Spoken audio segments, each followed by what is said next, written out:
I can't believe what I'm seeing. We're finally getting an Oblivion remake. You have no idea how long I've waited for this moment. And the best part is, we're getting it completely for free. Wait, you thought I was talking about Bethesda? What?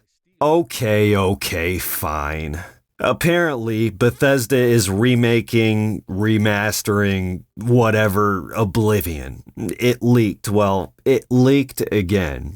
We could see this game announced by next month. What type of remaster, remake, I don't know. But the sources are saying it's going to run off the original engine and the graphics are going to be rendered in Unreal 5? Yay.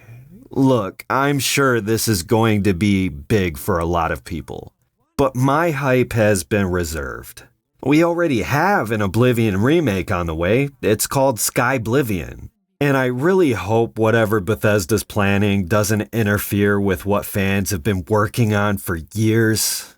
Whatever's next for Fallout, whenever Elder Scrolls 6 comes out, cool. But I'm mentally checked out at this point. And I feel like I'm not alone. I just hope the many thousands of hours from passionate fans doesn't get sidelined just so Bethesda can push some soulless cash grab. I don't know. Maybe I'm just jaded. But it would be the icing on the Starfield cake. You think you want it, but like I said, I don't know. In a perfect world, Bethesda would buy Skyblivion, hire those devs, do something. Show us that they care about the fans, earn back some of that consumer goodwill. But in order to do that, they'd have to be able to listen to fan feedback. But they won't. It kind of feels like they're out of touch. We've seen this with Starfield. When astronauts landed on the moon, surely they weren't bored. Despite the fact that we're comparing real life to video games? Have we lost the plot? If they really knew what fans wanted, Skyblivion wouldn't exist. Fallout New London wouldn't exist. We would have had Elder Scrolls 6 15 Skyrims ago. We wouldn't be having this conversation. They don't need to remake Oblivion.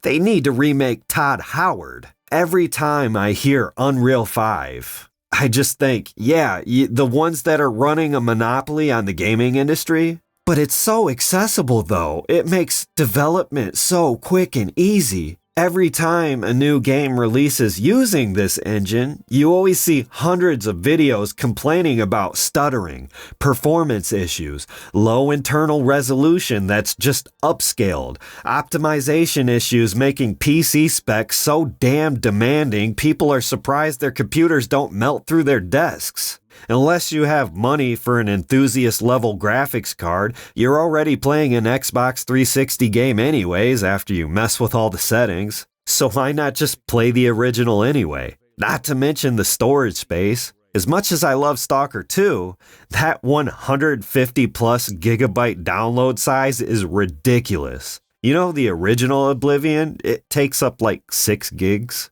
It also still looks good in my opinion. I think the low resolution textures and god-awful character models give it a certain charm. Even if the Oblivion remake, remaster, whatever, doesn't end up looking like a UE5 tech demo like most Unreal 5 games, what's that graphical overhaul gonna do when the NPCs are walking around like stiff wooden robot dolls? The more realistic the graphics are, the more visible the jank is going to be. Remember the GTA trilogy? Why do you think there's no saving these games? It's not the bugs. It's the fact that all the new graphics lack continuity. Everything looks so fake and plastic. The textures are too clean and sharp looking. All those rough edges, sanded down. The atmosphere, it's missing. Putting a filter on them and changing the lighting does nothing to preserve these games. Why do you think Capcom has been remaking the Resident Evil franchise from the ground up? The gameplay and the animations have to reflect the time period these games were made in. If Capcom ever remakes Resident Evil 5, it's gonna sell a shit ton of copies. How do I know? Because the last one was good. When I think of Bethesda, I think of Starfield and Fallout 76. They don't have the same reputation they used to have for us to just rush out and buy their games anymore. If this game is just a bunch of high-res textures and doesn't capture the atmosphere and art style of the original, it doesn't matter how many lumens and nanites they throw at it. All those seams and all those cracks are just going to stick out like a sore thumb. The last point I want to make is about nostalgia. Listen, I fell for the nostalgia trap way too many times. Truth is, they're just trying to make you pay for the same game twice. Whether it's with new visuals or modern controls, you've already experienced those games. The only reason you have nostalgia for these games in the first place is because they were new experiences for you at the time you played them. They were great games and they're still great games today. Wouldn't you want to see them preserved? Wouldn't you want to go back and play them just the way they were? That's what I did. I replayed Oblivion this year and I enjoyed every single minute of my playthrough. If the fact that they're old makes them unplayable today, did you even really enjoy them to begin with? Every time I got hyped and bought a remaster, the nostalgia faded away as fast as it took me to buy them. I ended up buying the Dead Space remake and I didn't even finish it because it just made me want to go back and play the original. And I did, and I enjoyed it.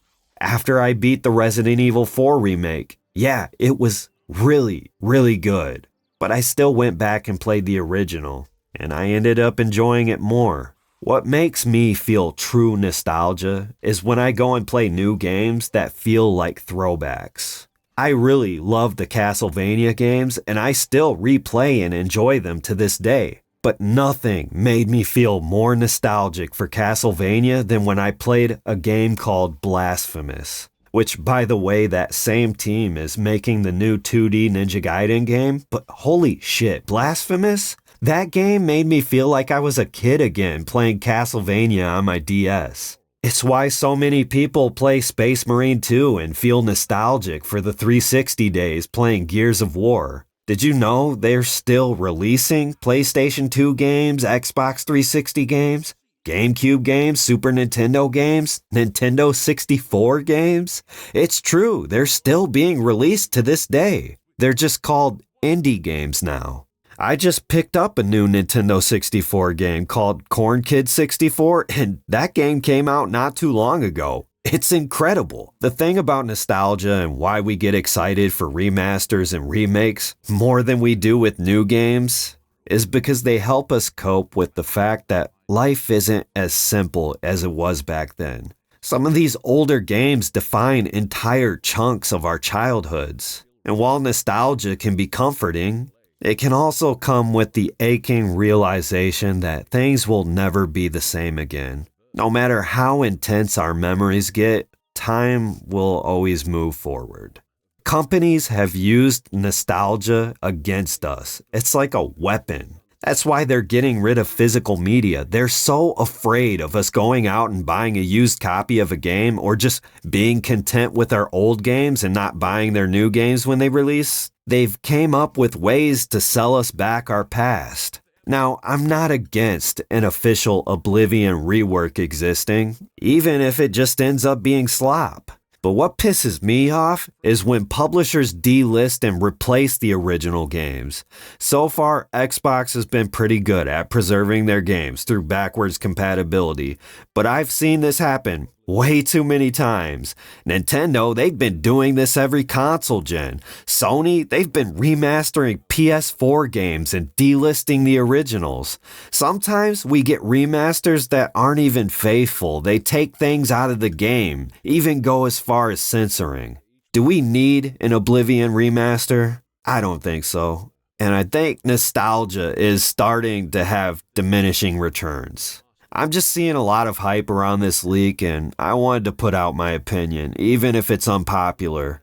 Let me know your thoughts down in the comments. I'm personally excited for Skyblivion, but I know it's not going to come to console. That's most likely going to be the official remake's biggest appeal, but what do you think? I appreciate you watching. I'm thinking about jumping back into Stalker 2. I haven't tried the latest patch, but I heard it was huge for A-Life 2.0.